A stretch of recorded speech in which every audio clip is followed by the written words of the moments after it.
Does truth exist? Because you have faith, does that make this book true? Does God exist? So when someone says there is no truth, if you apply the claim to itself, what should you say? Is that true? They don't think Christianity's true. They're talked out of it. You know why they're talked out of it? Because they've never been talked into it. Cross-examining skeptical and atheistic views. Welcome to Cross-Examine with Dr. Frank Turek.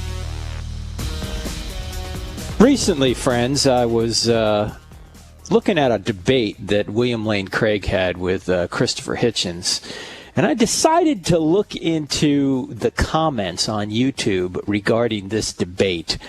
Craig debated Hitchens back in, I believe it was 2010. It was actually 4 days after I debated Christopher for the second time. And I wanted to see what kind of dialogue was going on in the debate comments. And these debates are on YouTube. You can go to YouTube and find them. And just as of yesterday, I was looking at the comments, and I noticed that there's now about 18,000 comments on the debate, the Craig Hitchens debate. And I wanted to see what the tone of these comments was. And what I found might surprise you. It might not surprise you, but I found it quite a profound exercise to look into the comments and to see what names were called or were attributed to Craig and what names were attributed to Hitchens. In other words, ad hominem attacks, just attacks on the person, insults, if you will. What kind of insults were these people ascribing or presenting to Hitchens and to Craig? And the results may shock you because I'm going to tell you what they were. And it leads to the question as to why particularly atheists appear to be so angry. And we're going to get into this today. And later I want to get your questions and comments on this topic. Why are atheists so angry? And you'll see when I go through some of these insults that were hurled at Dr. Craig, and a couple were hurled at Hitchens as well, that beyond any reasonable doubt, anyway, just from this cursory look at the comments, these people are angry. Now, does this represent all atheists? No, this is not a scientific study or any of that. It just strikes me as strange. So I want to discuss that today, and I want you to think, if you're driving out there right now, or you're listening on a podcast live in the live stream, I want you to think about the people that you know who are not Christians. Why are they not Christians? Is it an intellectual reason that they're not Christians? Do they think there's some intellectual problem that Christianity can't solve or is contradictory or that I guess is incongruent with Christianity? There's something intellectual in their way. There's a apologetic problem. You know, maybe they believe the Bible isn't true for whatever reason. It has contradictions, or there's too much evil in the world, or there's no evidence that God exists. You know, it's an evidentiary problem, in other words. Or is it more psychological, emotional, moral, that such people don't believe? And if you're an atheist, would love to have you call in a little bit later today. I'll give the number now. You can get in the queue, 888-589-8840, 888-589-8840. If you're an atheist, are you angry? I'll relate a study here after the break that actually seems to have found that atheists are more angry at God than people who believe in God. And you say, that's contradictory. Atheists don't believe in God. Well, we'll get into that. The question is why, if it's true, and why all the vitriol. Especially you get this on the internet. If you participate in any internet discussions on these topics, Christianity versus atheism, there's a lot of anger, it seems, that comes out from one side. And I'll comment I'll show you what I mean right after the break. Welcome back to Cross-Examined with Frank Turek on the AFR Talk Radio Network. 1-888-589-8840. 1-888-589-8840. Today, the topic is, why do atheists appear so angry? Now, you may say, well, Christians appear angry too. Well, yeah, maybe some Christians do. But there's been a couple of studies done. Well, one in particular I'll reference here in a minute. I just did an informal review of a debate between William Lane Craig and Christopher Hitchens. And this is just, I surveyed a few hundred comments of the 18,000 up there. And during this survey, I noticed that Craig was called these names. Some of these I can't even mention on the air, but I'll mention some of the ones I can. Craig was called a fool, an idiot, a moron, a used car salesman, lame, a dishonest fool, a dumb, joke, well, I can't say that one. This is one we would use in New Jersey quite a bit. A D-bag, you can think about that. Retarded, egotistical, rhymes with sick. Okay? You got the idea. A deluded fool, the F word used several times against Dr. Craig. A BS cannon, a buffoon, more BS, overrated, a fraud, and several other names that I can't mention here on the air. In that same list of comments, Hitchens was called a dork and he was called stupid. That's it. Now, for those of you that know William Lane Craig, there is not a more genteel man out there, not a more diplomatic man out there for the Christian perspective. Certainly, hardly a more intelligent man out there to present the Christian perspective. A very skilled debater, a very articulate man. None, I repeat, none of these names attributed to him are true. And why would anyone call people names? Hitchens, very articulate man, very intelligent man. The two names, as I mentioned, attributed to him, dork and stupid, tame compared to some of the names Craig was called, but still, they don't apply to him either. But I'm wondering why on maybe a 10 or 12 to 1 ratio, the theist, the Christian, is called all these names, certainly by atheists, who, by the way, only on extremely rare instances went on then to provide an argument against what Craig was saying. They didn't provide arguments in 95% of the cases. What they did was called Dr. Craig names that shouldn't be applied to virtually anyone, certainly not such a diplomatic representative of the Christian faith as Dr. Craig. I then, just to be fair, so I wonder if this is an isolated thing. Maybe for some reason people just don't like Craig. And so I surveyed one of the debates I had with Christopher Hitchens and see what people called me.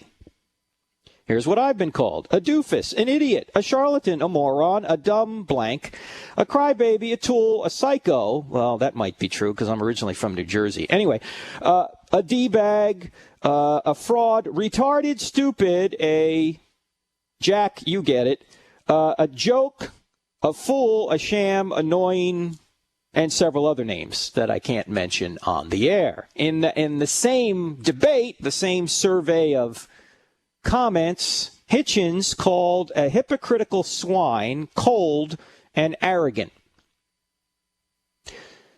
Now, none of these names should apply, especially for a debate about a topic, does God exist?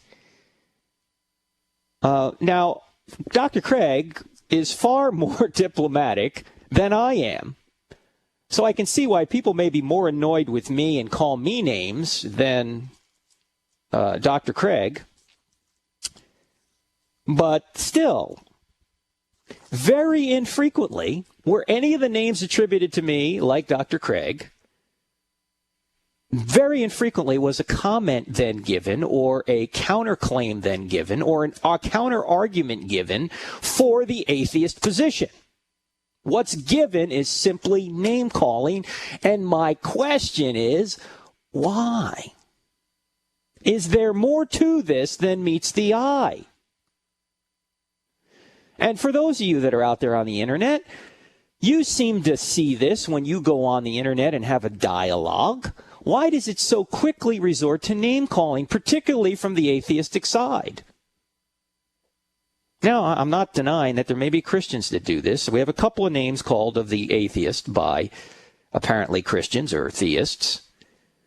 But it seems to be far, far more on the atheistic side. My question is why? Now, let me back out of this for a second and point out that none of this has anything to do with whether Christianity is true or not. I mean, it could be that the atheists are right. I mean, not that Dr. Craig or any of these names attributed to Dr. Craig or me are true, but maybe their position's right. I mean, that's possible. That's not what I'm not saying because they call people names that they're wrong. I'm simply trying to figure out if your arguments are so strong, if you say you're a beacon of reason, if you say that it's completely crazy that anybody could be a Christian or a theist, then why not just give us arguments that support your point rather than call the other side names? I mean, if truth's on your side, bring it on. If arguments are on your side, state them.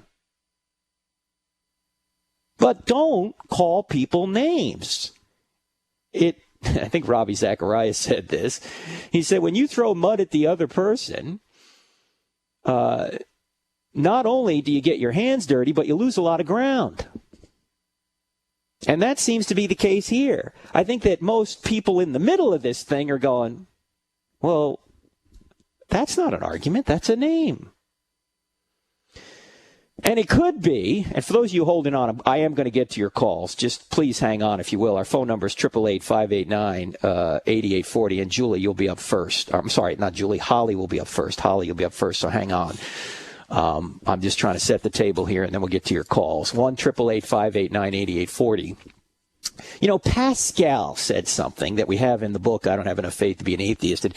It's the quote from the top of chapter 2. It says this, and we're paraphrasing Pascal, but he said, people almost invariably arrive at their beliefs not on the basis of proof, but on the basis of what they find attractive. What they find attractive. And there's probably a corollary to that you might say that people deny certain beliefs because of what they find unattractive. In other words, people stay away from things they don't like or disbelieve things they don't like, probably even more so than adopt beliefs that they do like.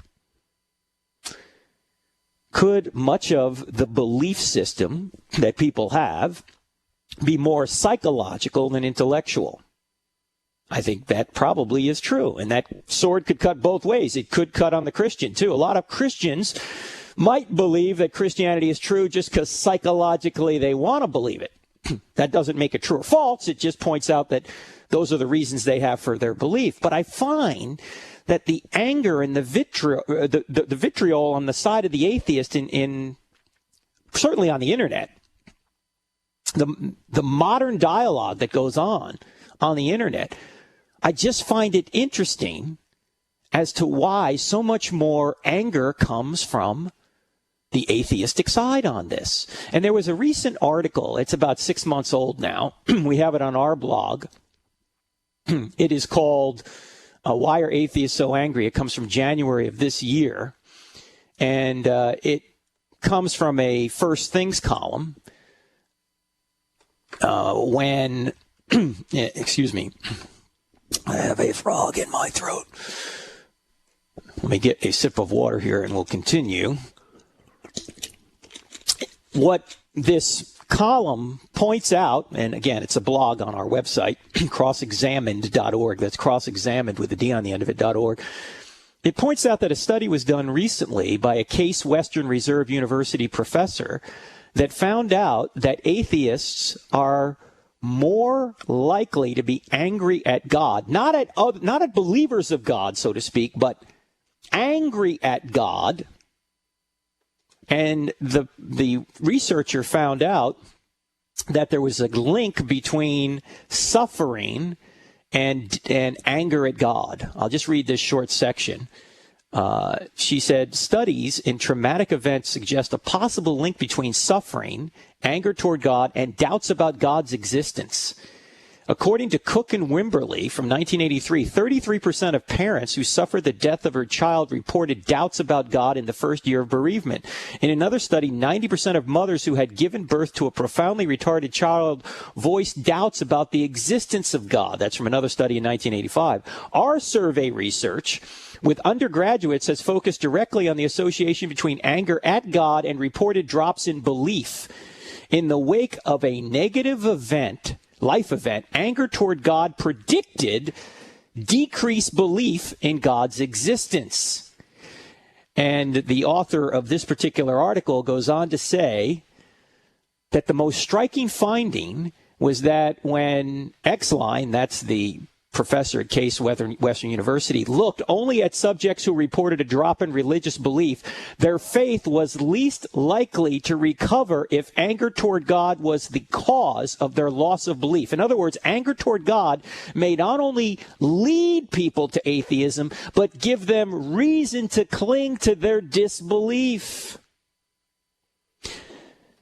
Now, the point here is this is exactly what's predicted in the Bible. It's predicted and said to be true by Paul in his letter to the Romans, the first chapter, and it's called visible ignorance. Now, what's visible ignorance? It's the intentional suppression of knowledge, the intentional suppression of knowledge that is within an individual's control and for which he is responsible before God for.